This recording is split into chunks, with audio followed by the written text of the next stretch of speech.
मंत्रालय ने दिल्ली धमाके की जांच एनआईए को सौंप दी है। एनआईए ने दिल्ली धमाके की जांच भी शुरू कर दी है। दिल्ली समेत देश भर में संदिग्धों की तलाश में छापेमारी जारी है। उधर हरियाणा के जिस i20 कार में धमाका हुआ था उसे चला रहा आरोपी डॉक्टर उमर है, जो पुलवामा का रहने वाला था। आरोपी की तस्वीर भी सामने आई है। पुलवामा से उसके परिवार को हिरासत में लिया गया।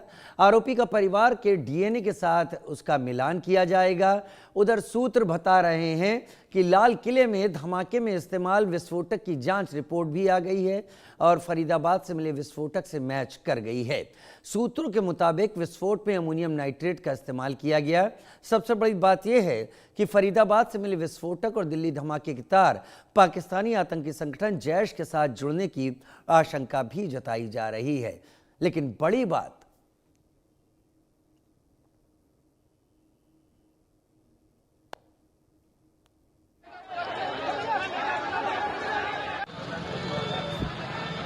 ये तस्वीरें हम दिखा रहे हैं, कल जब ये ब्लास्ट हुआ था उसके ठीक बाद की तस्वीरें आपको दिखा रहे हैं। और ये तस्वीरें हम आपको इसलिए दिखा रहे हैं कि अब कई चीज़ें मैच होती हुई दिख रही हैं। जो ब्लास्ट में इस्तेमाल किया गया अमोनियम नाइट्रेट था वो उसी कंसाइनमेंट का हिस्सा था जो फरीदाबाद में जब्त किया गया। फरीदाबाद में करीब 3000 किलो अमोनियम नाइट्रेट जब्त किया गया, करीब 3000 किलो, यानी 2900 किलो से ज्यादा का। और ये जो यहां पर अमोनियम नाइट्रेट था ये उसी का हिस्सा।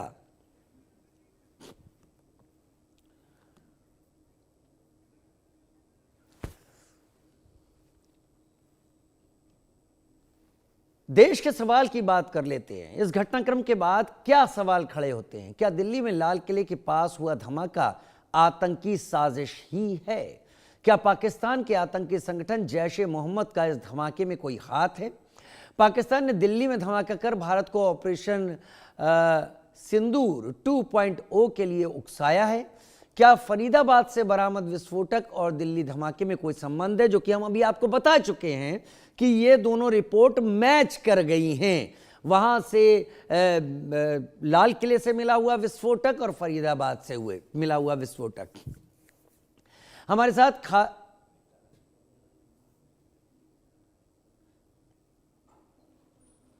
साथ major general SK Singh retired रक्षा विशेषज्ञ के तौर पर हमारे साथ जुड़ रहे हैं। हमारे साथ जावेद हुसैन दिल्ली से लाइव जुड़ेंगे। हमारे साथ वर्षा शाही लखनऊ से लाइव जुड़ेंगी। आशिक मीर श्रीनगर से लाइव जुड़ेंगे और देवेंद्र कौशिक हमारे साथ फरीदाबाद से लाइव जुड़ेंगे। दो हमारे साथ जुड़े हुए हैं, वर्षा शाही और आशिक मीर इस वक्त हमारे साथ जुड़े हुए हैं। सबसे पहले मैं आशिक आपका ही रुख करना चाहूँगा क्योंकि आप हमारे साथ श्रीनगर से जुड़े हैं। जम्मू कश्मीर में क्या एक्टिविटी हो रही है उससे रिलेटेड जानकारी आप हमारे सामने रखें। जो कनेक्शंस मिले हैं, जो वहाँ इन्वेस्टिगेशन चल रही है और अब ये जानते हुए कि पूरी इन्वेस्टिगेशन एनआईए के हाथ में दे दी गई है, क्या निकल कर आ रहा है जम्मू कश्मीर से आशिक? देखिए राजीव, बिल्कुल लगातार जिस तरह से जांच एजेंसियां पहले आरडीएक्स के मामले में जो है इन्वेस्टिगेशन कर रही है, जिस तरह से मुजम्मिल और आदिल नामी जो डॉक्टर्स है उनको हिरासत में लिया गया है और उनके कब्जे से जिस तरह से आरडीएक्स और आर्म्स एम्युनिशन जो है वो रिकवर हुआ है, उसके बाद कई सारी डेवलपमेंट जो है अब जम्मू कश्मीर में भी देखने को मिली है।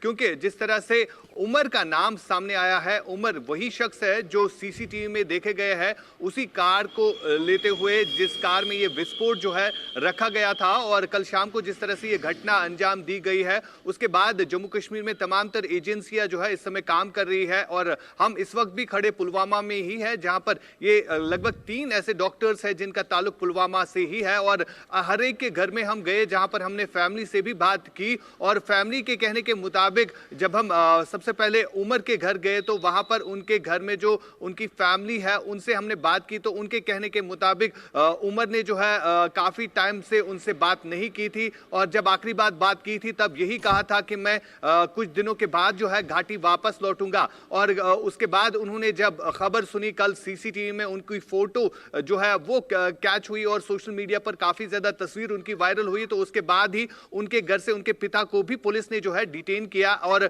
जम्मू कश्मीर में तमाम तर एजेंसी जो है इस समय काम कर रही है। इस चाहे हम दिल्ली के ब्लास्ट की बात करें या अगर हम आरडीएक्स के रिकवरी की बात करें, और उसके बाद हम सीधे जो कि मुजम्मिल इसमें एक और सस्पेक्ट है, वो भी डॉक्टर रहे हैं और फरीदाबाद में वो भी एक साथ ही रहे हैं, और उनके घर में भी उनके भाई को जो है डिटेन किया गया है इसी ब्लास्ट को लेकर। और एक डॉक्टर है जिनका नाम सज्जाद बताया जा रहा है, जिनकी शादी 2 दिन पहले बताई जा रही थी, और वो जो है उन्हें भी जो है अब एजेंसीज ने लिया है। खासतौर पर अगर हम जिस तरह से अब NISI यानी जम्मू कश्मीर की जितनी भी एजेंसीज है वो इस समय इस ब्लास्ट को लेकर इन्वेस्टिगेशन कर रही है, तो एक के बाद एक कड़ियां जो है वो खुल रही है। यानी डायरेक्ट संबंध किस तरह से इस ब्लास्ट का पुलवामा के इन डॉक्टर्स के साथ जुड़ा हुआ, तो उसके लेकर तमाम तर बातों को सुनिश्चित किया जा रहा है ताकि कोई भी पहलू जो है इसमें ना रहे। इसी वजह से जो है इस समय जो इन्वेस्टिगेशन हो रही है तो हर एक चीज को बारीक बीनी से देखा जा रहा है, चाहे हम डॉक्टर्स की बात करें या जिसके नाम पर ये गाड़ी रखी गई थी उन्हें भी जो है पुलिस इस समय पूछताछ कर रही है। राजीव, वाकई आप बने रहे मेरे साथ आशिक, क्योंकि बहुत सारी जानकारी आपके जरिए और सामने आएगी। लेकिन मेरे साथ इस वक्त दिल्ली से जावेद हुसैन भी मेरे सहयोगी जुड़ गए हैं, वर्षा मेरे साथ लखनऊ से जुड़ी हुई हैं। लेकिन जावेद, दिल्ली में क्योंकि ये ब्लास्ट हुआ है, दिल्ली में इन्वेस्टिगेशन शुरू हो गई थी, अब NIA के हाथ में सारी जानकारी दे दी गई है, ये पूरा का पूरा कमांड, क्योंकि अलग अलग जिलों में अगर इन्वेस्टिगेशन होगी तो वो अलग अलग रास्ते पर निकलेगी। क्या मिल पा रही है जानकारी फिलहाल कल के ब्लास्ट से मुताल्लिक, इन्वेस्टिगेशन से जुड़ी हुई? जावेद,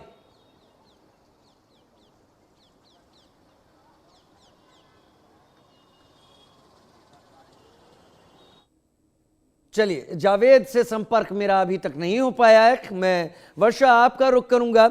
आज NIA की टीम लखनऊ भी पहुंची, लखनऊ पुलिस भी वहां पर थी ATS के साथ। क्या हुआ है वहां पर, क्या पता चला है वहां पर, क्या हुआ? देखिए, जिस तरीके से शाहीन और परवेज के बारे में बताया गया था कि ये दोनों जब फरीदाबाद से गिरफ्तार हुए थे तो इनका कनेक्शन राजधानी लखनऊ से। 2 इलाकों में आज ATS, NIA और यूपी पुलिस की एक सघन चेकिंग अभियान किया गया, जिसमें 2 जगहों पर ये सर्च ऑपरेशन हुआ। IM रोड पर हुआ, जहां पर परवेज का घर बताया जा रहा था, और दूसरी जगह जहां पर मेरी मौजूदगी है, ये शाहीन का घर है, जहां पर उनके पिता के साथ साथ पूरा परिवार मौजूद था। अभी लगभग 1 घंटे तक यहाँ पर पूछताछ की गई, और पूछताछ करने के साथ साथ उनके परिवार से जाना गया कि आखिर किस तरीके से उनका कनेक्शन रहा, किससे बातचीत होती थी। क्योंकि 3 बच्चे इनके थे, 2 लड़के थे और एक बेटी थी शाहीन। परवेज, जिस तरीके से इन तीनों बच्चों के बारे में जाना गया, कितनी बातचीत हुआ करती थी, क्योंकि पिता के बारे में बताया जा रहा था कि परवेज के साथ कुछ समय तक रहते भी थे। और जिस तरीके से जो फरीदाबाद में RDX मिला और जो दिल्ली में ब्लास्ट हुआ, उसमें कहीं ना कहीं इन दोनों का नाम शामिल था। और जिस तरीके से जो गाड़ी बरामद हुई वो कहीं ना कहीं शाहीन और परवेज के नाम से थी, तो इसको लेकर जो पूछताछ थी वो जम्मू से लेकर यहाँ तक हुई, और उसी तरीके से परिवार से पूछताछ की गई। जम्मू कश्मीर पुलिस भी यहाँ मौजूद थी, उन्होंने लगभग 1 घंटे पूछताछ की, आस पड़ोस के लोगों से भी पूछताछ की कि आखिर वो कैसे इनको जानते थे, क्या चीज़ें, इनकी बिहेवियर कैसा था, आखिर ये परिवार से कैसे मिलते थे, क्या लड़की आया करती थी या उससे मुलाकात। उसके साथ साथ इलेक्ट्रिक सामान जितने भी इनके पास मौजूद थे, मतलब जितने भी मोबाइल परिवार के पास मौजूद थे, वो सारे मोबाइल ATS अपने साथ लेकर गई है। और पूरी तरीके से जम्मू कश्मीर पुलिस ने जो पूछताछ की है उसमें बहुत सारी चीज़ें खुलकर सामने आने वाली है, क्योंकि IM रोड पर जो पूछताछ, जो सर्च ऑपरेशन हुआ, उसमें बहुत सारे दस्तावेज लेकर गई है। लेकिन जो शाहीन के घर पर जो चीज़ें, जो पूछताछ लगभग 1 घंटे हुई, उस पर सारे इलेक्ट्रिक गैजेट अपने साथ लेकर गई है। और इस तरीके का सर्च ऑपरेशन कहीं ना कहीं पूरी जो कनेक्टिविटी है वो बताता है कि आखिर किस तरीके से जो दिल्ली में ब्लास्ट रहा उसमें ये सब कैसे शामिल थे, और क्या जो दिमाग में चल रहा था, क्या जो प्लानिंग थी।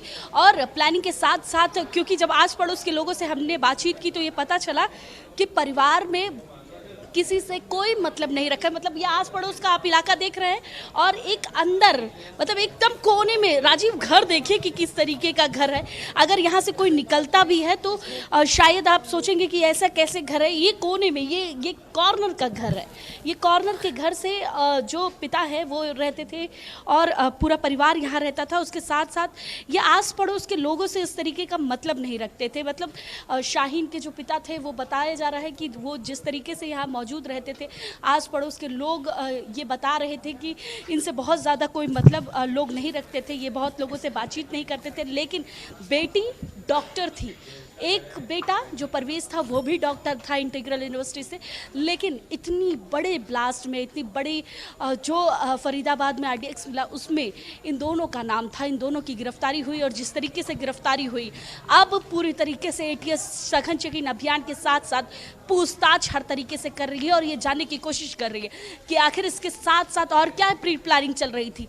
परिवार की मौजूदगी अगर यहाँ थी तो इस प्लानिंग में और क्या चीज़ें चल रही थी, क्योंकि किस तरीके से दिल्ली में जो ब्लास्ट किया गया और दिल्ली के ब्लास्ट के साथ साथ जो फरीदाबाद का कनेक्शन निकला उसमें ये नाम सामने आए थे। वाकई ये जो आपने दिखाया अभी वर्षा, ये वाकई बहुत आप अपना ख्याल रखिए, पानी पी लीजिए वर्षा। मैं आपके पास आता हूँ कुछ देर में, लेकिन ये जानकारी बहुत अच्छी है जो आपने अंदर तक जाकर दिखाया। हम और भी जानकारी लेना चाहेंगे, लेकिन जावेद मेरे साथ इस वक्त जुड़ गए हैं। जावेद हुसैन हमारे वरिष्ठ संवाददाता हैं, क्राइम को और इस तरह के मामलों को बहुत नज़दीकी से देखते हैं। जावेद, अब सब कुछ NIA के हाथ में आ गया है, अभी क्राइम सीन पर क्या कुछ हो रहा है? ऐसी भी जानकारी आई जो अभी हमने सामने रखी कि जो एक्सप्लोजिव यहाँ से मिला है क्राइम सीन से, वही एक्सप्लोजिव वो जो फरीदाबाद में जो जब्त किया गया है, दोनों आपस में मैच कर गए हैं। और सब इस बारे में डिटेल बताएं जावेद। देखिए, दोनों के सैंपल को मैच किया गया था। कल ही जो है जानकारी मिल रही कि जो कल से फॉरेंसिक टीम की तरफ से राजीव देखिए जो सैंपल कलेक्ट किया गया था मौके पर से, NSG की जो फॉरेंसिक टीम थी, इसके अलावा दिल्ली पुलिस की स्पेशल सेल की टेरर यूनिट जो कि टेरर मॉड्यूल पे और टेररिज्म पे जो काम करती है इस इनपुट पे, उनकी भी फॉरेंसिक टीम थी। दिल्ली पुलिस की अपनी लोकल क्राइम टीम थी, इसके साथ ही नेशनल इन्वेस्टिगेशन एजेंसी की फॉरेंसिक टीम थी, साथ ही बॉम्ब डिस्पोजल टीम थी। तो ऐसे में जो है उस सैंपल को मैच कराने की कोशिश की गई थी कि क्या वो दोनों जो सैंपल है, क्योंकि जो कनेक्टिविटी है, जो कनेक्शन है लाल किले ब्लास्ट का, उसका कहीं ना कहीं जो बेस है, जो लास्ट रिवर्स बेस जो कि इन्वेस्टिगेशन का एक पार्ट होता है राजीव, जब भी इस तरह की कोई भी ब्लास्ट या टेररिज्म को लेकर कोई भी ऐसा मामला आता है या कोई बड़ी हीनियस क्राइम होता है, तो अगर टेक्निकल सर्विलांस से अगर उस इन्वेस्टिगेशन को स्टार्ट किया जाता है तो हमेशा रिवर्स तौर पर उसकी इन्वेस्टिगेशन की जाती है। यानी कि जो जहां पर गाड़ी पार्क हुआ,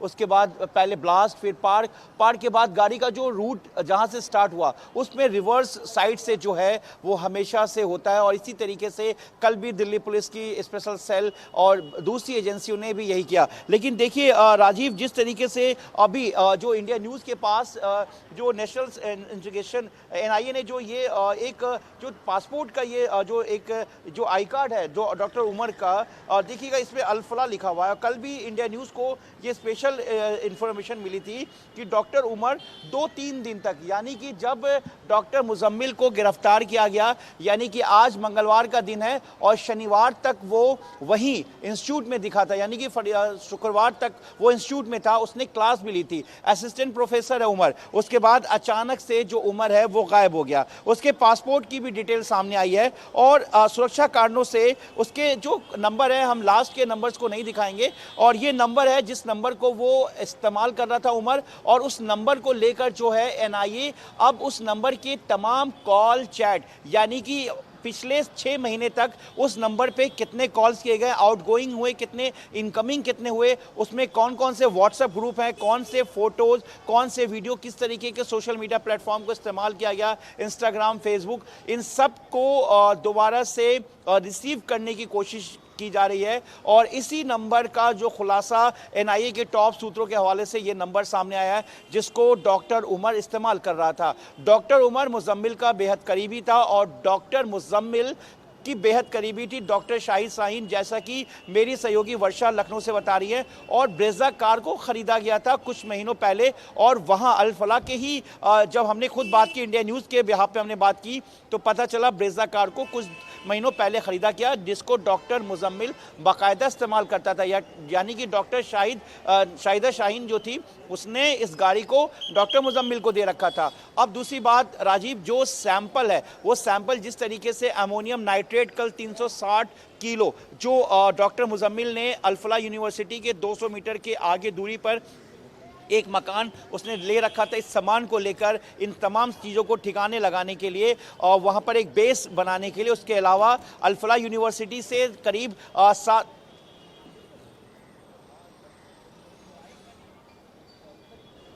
जी नहीं, अब बोलें।